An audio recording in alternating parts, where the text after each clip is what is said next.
Please, let's get divorced. I've inherited a high-rise apartment, so I don't need you anymore. My husband, who had been away on a business trip after a fight, came back and dropped this bombshell on me. Yet, my heart felt strangely calm. Fine, here's the divorce paperwork.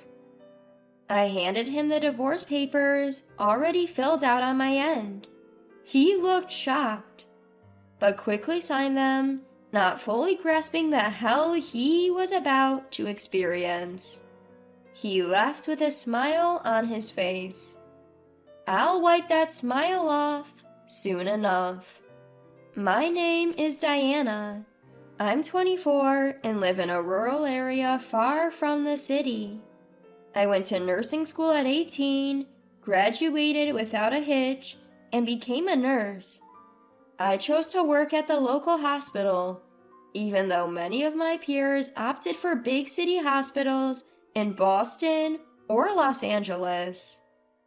I didn't want to leave my hometown, and I admired some of the senior nurses I met during my training. Time flew by, and I'm already in my 3rd year as a nurse.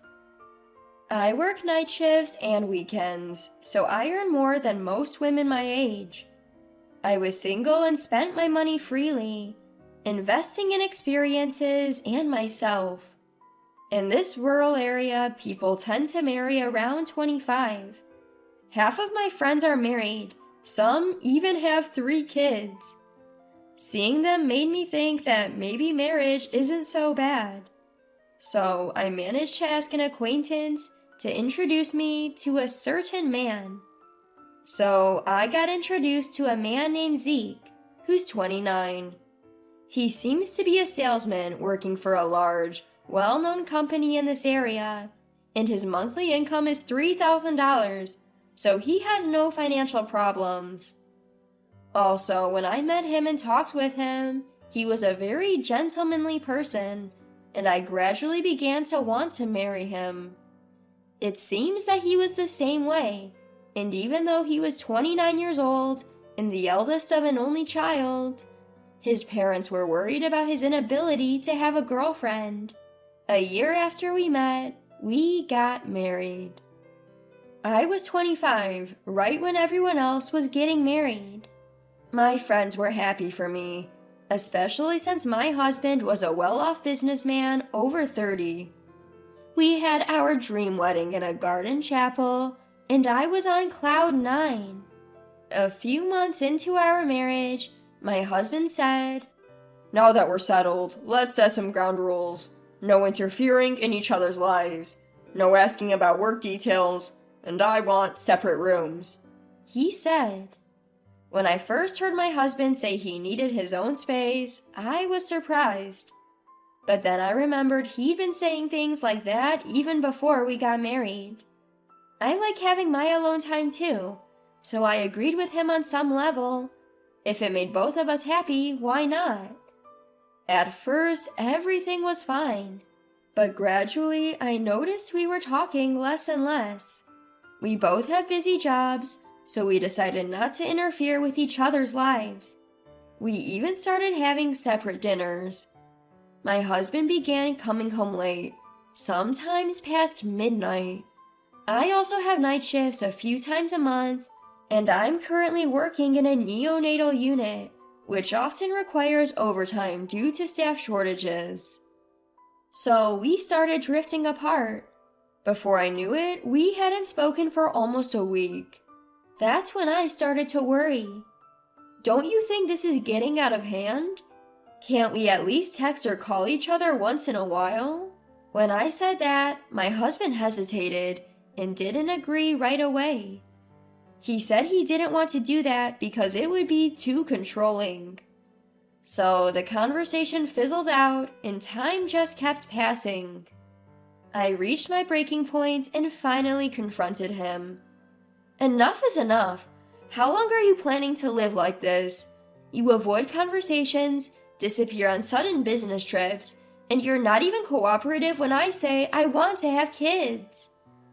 I stayed up late, waiting for him to come home so we could talk. When he saw me, He was annoyed, but quickly matched my anger. I'm tired, and you're bringing this up again? I contribute to the household in our joint account. What's your problem? After yelling, he walked past me, locked himself in his room, and that was that. We built this house with the idea of raising a family. Both the house and the mortgage are in his name. He even insisted on having a lock on his door. I agree with the idea of ensuring privacy, but when it's done at this moment, I feel like we're being distanced from each other as a family. I sighed deeply, unable to comprehend his childish behavior. The next day, he didn't come home. In the morning, I found a short text. Got called away on sudden business. Won't be back for a while. I sighed again, too drained to reply, and started my day. After a year of marriage, I realized my husband is emotionally abusive. He yells whenever things don't go his way and belittles me. It's also pretty sexist. My love for him had completely cooled off. I'd been contemplating divorce, but now I've reached my limit. No matter how many times I tried to talk, he'd find an excuse to avoid it. He'd even throw harsh words at me, adding to the stress from my job. As I was thinking about divorce, my husband, who had gone on a business trip and hadn't contacted me at all, suddenly returned home. He returned from his business trip, which had lasted over a month. I'd been so happy without him that I'd forgotten he even existed.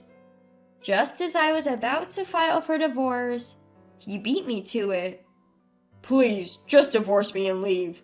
I married you for appearances and money. My dad passed away recently, and I inherited a high-rise condo. I can manage without your income.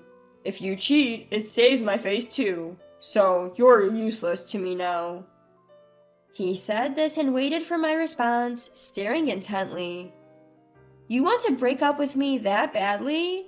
I feel insulted and it makes me angry. But if that's what my husband wants, then fine. Okay, fine. Here's the divorce papers. I immediately handed him the divorce papers I had prepared. He looked surprised, clearly not expecting this. What? Hurry up and write. I've already filled out my part and signed it. I pushed the papers toward him, and he chuckled and signed without hesitation. After checking for any errors, I grabbed my pre-packed suitcase and said, "All right, I'm leaving now, just like you wanted," and opened the front door. Suddenly, he panicked. Wait, when did you prepare all this? Are you really leaving right now? What about the house? I pointed to some documents on the table. Those were papers detailing how to change the utilities into my name and how we would handle things post-divorce. Let's discuss future matters through the lawyer whose business card is there. So don't call me personally, okay? I left the house, making sure to drive the point home. A few days later, we sat across from each other, lawyers present. My usually composed husband looked flustered and uneasy. He must have read the certified mail I sent. So, Zeke, let me make myself clear. I've got solid evidence of your affair and your ongoing emotional abuse, which I've recorded. So, you'll be paying me $20,000 in damages. He stood up abruptly, almost hysterical. When did you start planning all this? This is insane. I wondered what he was talking about. I had started investigating his infidelity 3 months ago. In fact, I had been consulting a colleague about him since then. She advised that if he was cheating, I could claim damages, so it was worth looking into. Although I hadn't seen any signs of another woman, I followed her advice and hired a private investigator. And the evidence just kept coming. I had tried to confront him several times but failed. The only time I could finally confront him was that night, but I had known about his infidelity for a while. I even hired the investigator again when his business trips conveniently increased.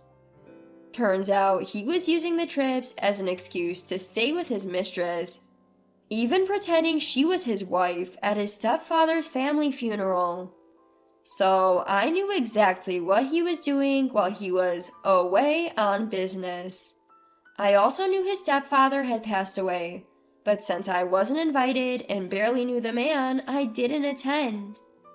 During this time, I learned from the investigator that my husband was planning to inherit and sell a high-rise apartment with his mistress.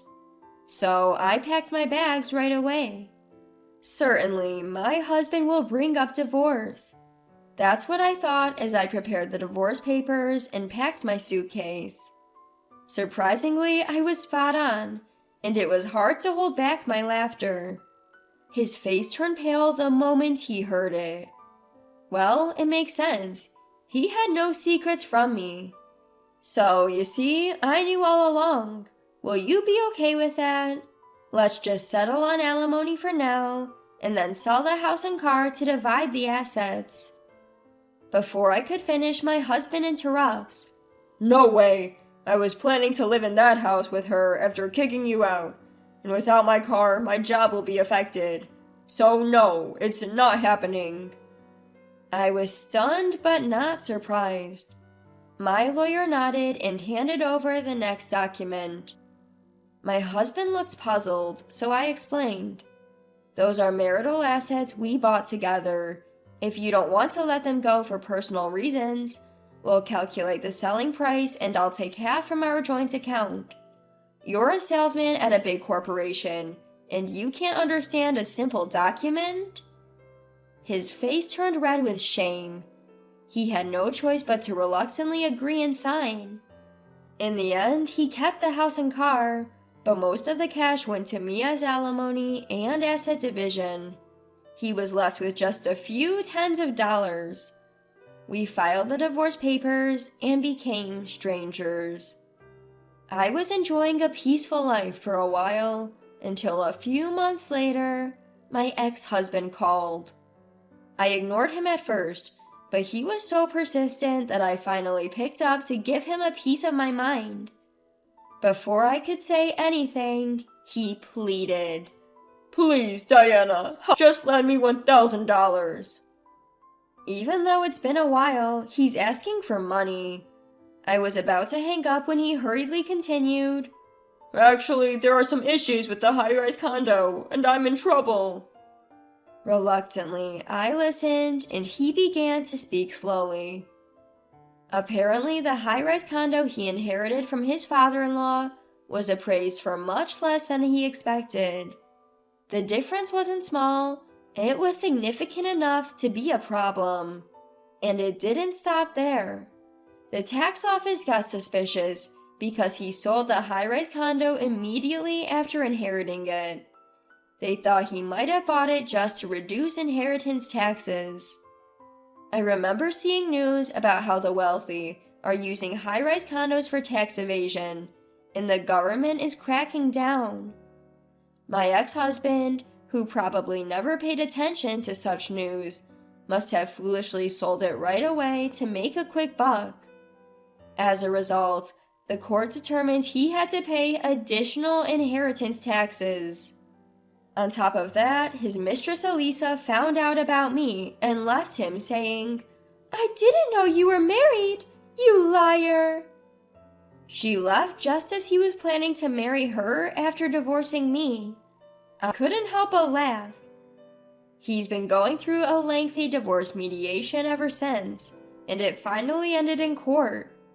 He spent a fortune on the trial, lost, and even had a child with her, so he had to pay alimony. His assets went negative. He also had to resign from his job after it was revealed that he had been using me and deceiving the other woman. His parents are both gone, and he's an only child. Even his relatives look down on him. He's in financial ruin due to massive debts and had no choice but to turn to me. If it were just that, I could say, it's your own fault, but then he says something astonishing. We were married once, so you should support me. You've been ignoring all my messages, so you have some responsibility too, right? Is he trying to say that I'm also to blame? I'm not particularly empathetic, cute, or beautiful. Still, I thought it was absolutely wrong to be held responsible alongside such a lowlife. Enough! Who would support a man like you? You're an adult, clean up your own mess. Aren't you ashamed to hear this from someone younger than you? I said that and hung up without listening to his reply. He kept calling, so I answered and said, "If you call again, I'll report you to the police for stalking." And the storm of calls stopped. I wouldn't put it past him to show up at my house. So I moved to a secure rental condo and changed my phone number. He hasn't contacted me since. I later learned about his miserable fate through mutual acquaintances. Desperate for money, he resorted to theft. At first, he was shoplifting sandwiches from supermarkets and had been warned by the store manager multiple times. He didn't stop even after the police gave him a severe warning. He was supposed to have settled things with the supermarket after the police got involved, but my incorrigible ex-husband did it again. Of course, the supermarket was watching him. The moment he walked in, they kept an eye on him. And, as expected, he shoplifted again. This time, a young part-time female employee chased after him at full speed. She was a college student and a track and field athlete who had competed in national championships, so she easily caught up to him.